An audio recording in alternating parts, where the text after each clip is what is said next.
अब आप भगवद गीता की यह आध्यात्मिक व्याख्या YouTube और अन्य सभी स्ट्रीमिंग प्लेटफॉर्म्स पर सुन सकते हैं।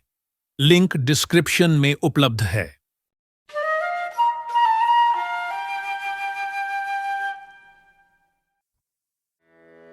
श्रीमद् भगवद गीता चैप्टर 5 श्लोक 27 and 28।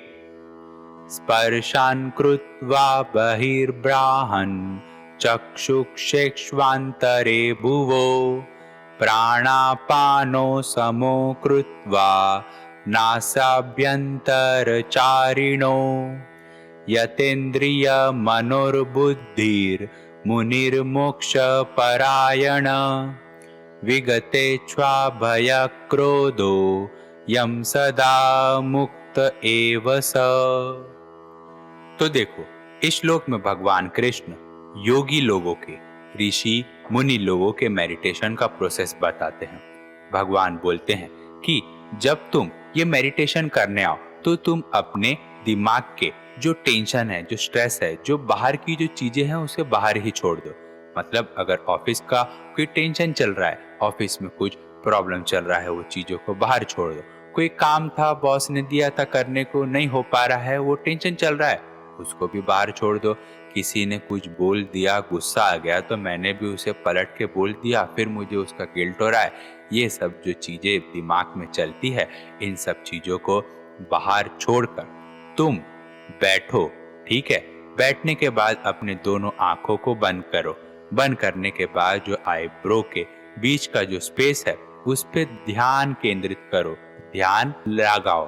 ठीक है, क्योंकि ऐसा करने से क्या होगा कि मेडिटेशन करते टाइम जनरली लोगों को नींद आती है, आलसपन होता है।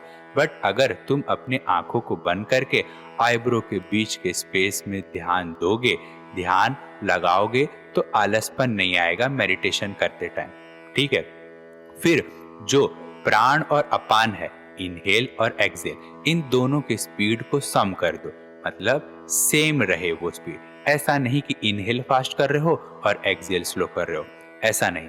प्राण और अपान, इनहेल और एक्सहेल, इन दोनों के स्पीड को सेम करके ऐसा जब तुम करोगे तब तुम अपने अंदर की इच्छा, क्रोध, भय को खत्म कर दोगे। और अगर तुम निरंतर हमेशा इस चीज का प्रैक्टिस कर रहे हो तब तुम अपने आप को मुक्त ही समझो। क्योंकि जो इंसान ये मेडिटेशन करने बैठ रहा है उसका गोल ही होता है कि मुक्ति मिले। मुक्ति किस चीज से? इस दुनिया से नहीं, इस दुनिया में रहकर दुनिया के टेंशन से मुक्ति मिले। मतलब मेरे को कोई भी चीज अफेक्ट नहीं कर पा रही है। जैसा कि भगवान ने इस चैप्टर में पहले कहा है ना, be like a lotus in water. मतलब तुम कमल के जैसे बनो, पानी में जैसे कमल है, वो पानी में रहकर भी उसे कोई भी पानी उसके ऊपर ज्यादा देर टिक नहीं पाता है, वैसा बनो। ठीक है, तो वही भगवान बोलते हैं कि तुम अगर इस मेडिटेशन को निरंतर हमेशा प्रैक्टिस करोगे तब तुम अपने आप को इस दुनिया से मुक्ति समझो, आजाद ही समझो। ठीक है, भगवान इस चैप्टर में, इस श्लोक में ये बता रहे हैं कि तुम वो चीजें करो जो बाकी लोग नहीं कर रहे।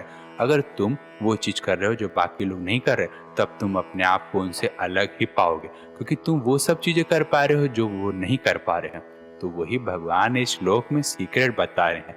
Meditation process of the sages, मतलब बहुत सारे ऋषि मुनि योगी लोग संसारिक दुनिया में रहकर सारी रिस्पॉन्सिबिलिटी निभा कर भी उन्होंने ये प्रोसेस फॉलो करके सक्सेस पाया और मुक्ति पाई।